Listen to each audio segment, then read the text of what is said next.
com o terceiro bloco do programa O Despertar da Consciência. Sebastião, falávamos sobre individualização. A FEAL é individualizada? É um ser individualizado, embora sendo um fragmento das casas André Luiz. Então, um dia ela começou a emancipar-se como uma personalidade inicialmente.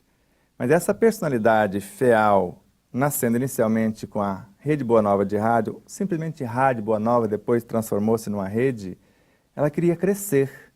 E na sequência, nasce a editora Mundo Maior. Mas ela não queria parar por aí. Aí surge a TV Mundo Maior, nesse processo de expansão. E ainda expandindo em novas encarnações e novos processos, nasce a Mundo Maior Filmes. E agora está culminando no presente momento com a Universidade do Espírito. Então essa individualidade já tem em si 5 personalidades no mínimo. E eu creio que a TV Mundo Maior daqui a pouco será a rede Mundo Maior de TV. Vai ter incontáveis repetidoras.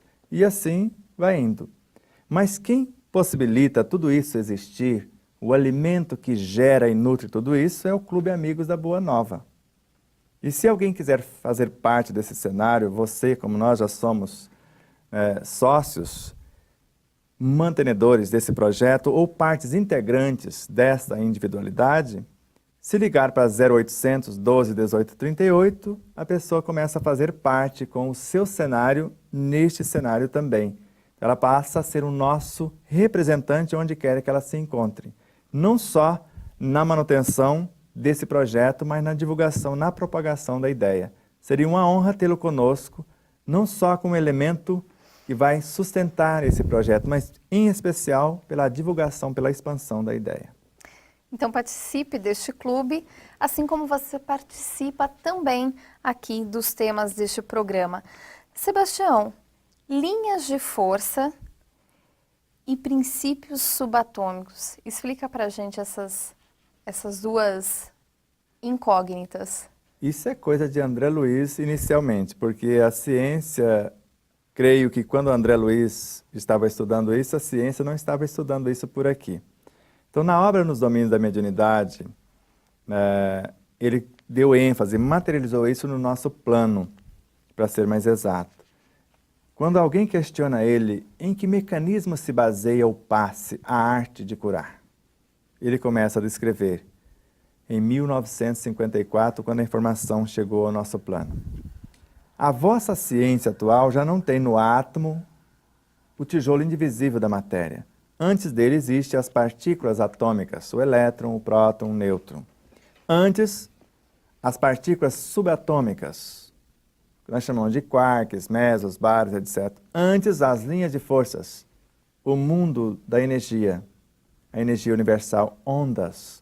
Os fótons se comportam, num dado momento, quando são linhas de forças, como ondas.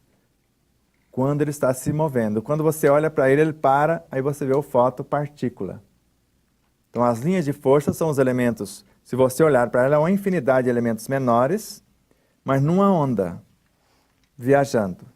Quando você olha, e ela para que o observador e o observado tenham uma experiência, ela se torna partícula. Então, essa onda, que são os elementos iniciais da matéria elementar, os átomos primordiais, os princípios inteligentes, em unindo-se, forma essa onda, que ao adensar-se, torna-se o energismo que conhecemos, da energia universal, o fluido universal. E onda-partícula, une e desintegra e vai recompondo ou compondo esse processo de individualização no mundo dos fluidos. Sebastião, no livro, o senhor fala também sobre consciência humana e consciência cósmica. Existe uma relação entre elas? Qual é essa relação? No Evangelho, para ser mais exato, na Bíblia, narra que nós somos imagem e semelhança do Criador.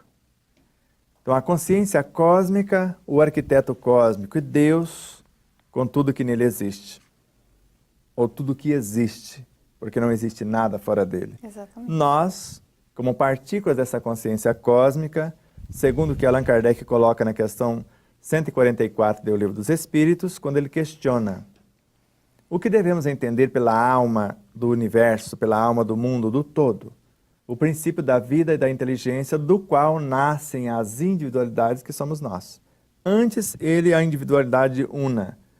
Ao expressar-se nesse processo de imanência, fragmenta-se a individualidade em incontáveis realidades, e essas personalidades menores somos nós. A consciência humana é o espírito individualizado animando a forma humana. A consciência cósmica, o ser que sintetiza todas as consciências. Como Eurípides Barçanufo gosta de dizer, a consciência das consciências, a inteligência das inteligências, a lei das leis, o princípio dos princípios, a causa das causas, e assim vai. E como essa consciência se desenvolve? Em nós ou a consciência cósmica? Porque se for a consciência cósmica, você vai ter que ler Carlos Pastorinho de novo, que vai pensar que a gente está inventando. Deus é a lei, lei que muda sem mudar-se, que transforma sem se transformar-se.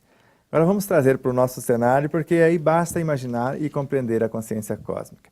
Em nós, a consciência já individualizada precisa de novos processos para se expandir, para se aprimorar. Em tese, nós vamos selecionar parte do nosso energismo, da parte mais nobre, que seria a fonte orientadora do processo reencarnatório que queremos ter. Então, as nossas virtudes. E quando vem para o cenário mental, onde eu pretendo construir os meus veículos de expressão, essa essência consciencial, como um ponto de autoconsciência pura na visão de Joana de Ângeles, que nós colocamos mais exatamente essa informação no capítulo 5 do livro, ela fala que esse fascículo de consciência, esse ponto de consciência pura, vai ser o centro da consciência individual, da personalidade que nós vamos animar na atual reencarnação. Mas que essa consciência em nós vai expressar-se por meio do Cristo interno, da mente, do eu superior. Para enfrentar nesse cenário que nós vamos configurar as experiências das personalidades já vivenciadas. É onde eu falei que nós temos uma proposta para transformar algo em nós. Então nós trazemos para o cenário parte da nossa essência consciencial como se fosse o pequeno Cristo que vai conduzir esta humanidade em nós. E agora o processo da reencarnação está configurado nesse campo íntimo. Só que eu preciso de um lugar para reencarnar. Agora, no meio em que vou reencarnar é que eu vou construir aquele cenário que eu disse. O elemento componente do princípio vital, do fluido vital, da energia vital, veículos por meio dos quais eu vou construir no cenário do planeta Terra, por exemplo, o meu processo de experiência. A configuração biológica, a configuração do energismo que antecede o corpo, na mesma dimensão do corpo, outro cenário, e após esse corpo, onde eu vou canalizar a energia para revitalizar o meu corpo, manter o que já está construído e aprimorar o que foi mantido. Então, tudo isso ocorre no processo reencarnatório de expressão e aprimoramento dessa consciência, e se observarmos em plano maior, quando Deus pensa, isso é André Luiz. Se vocês não acreditarem, vai se entender com André Luiz na obra Nos Domínios da Mediunidade, porque ele fala que da macroestrutura ou da superestrutura dos astros, a infraestrutura subatômica, tudo que existe está mergulhado dentro da mente do Criador. Se ele tem ou não mente, mas foi a metáfora que ele usou. Então, tudo que está ocorrendo dentro do nosso universo está ocorrendo dentro da nossa mente. Porque se a mente é uma emanação de nossa consciência, o perispírito é uma projeção da mente. É o veículo de expressão da própria. E o corpo físico, segundo André Luiz, é uma condensação do perispírito. Então eu posso construir todo o meu cenário de dentro para fora, e é possível, porque em mundos mais abrangentes é feito assim. Mas aqui, por conta do estágio evolutivo, e eu preciso contribuir para que alguém avance, então alguém traz de volta como alimento, ou traz para o cenário, esses elementos. Será que Jesus faz isso? O planeta Terra é o seu corpo, não é isto? Ele precisa se nutrir. O que significa o processo de imigração, alguém que está entrando no planeta, e emigração, alguém que está saindo? Será que não é o processo de ingestão de alimentos e de excreção? É exatamente isso, em se tratando do planeta Terra. Então, energismos em plano menor entram como forças vitais, elementos nutridores.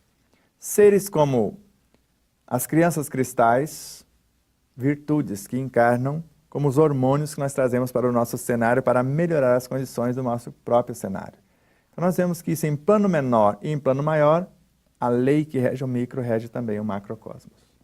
Sebastião, qual é a ligação da nossa consciência com a individualização? A consciência, quando nós falamos consciência, eu posso entender de duas formas. Eu prefiro ficar com as informações de Hernani Guimarães Andrade. Ele informa na obra Psiquântico que a consciência é a síntese de tudo que somos. E a inteligência é a qualificação daquilo que já somos, quer dizer, a nossa capacidade criativa em ação. Então, se a consciência é a soma de todas as experiências vivenciadas, o espírito, a individualidade, a inteligência, o ser moral que vai representar esse ser espiritual, é a sua capacidade criativa no meio intelectivo, no meio emotivo, no meio espiritual. Ou seja, no exercício da sua criatividade na área profissional, no exercício das realizações com todas as coisas e pessoas, e no exercício comportamental que é a consciência ética. Então, a inteligência intelectiva, emotiva e espiritual nesse cenário que somos nós. Vamos para um rápido intervalo, voltamos aqui a pouquinho.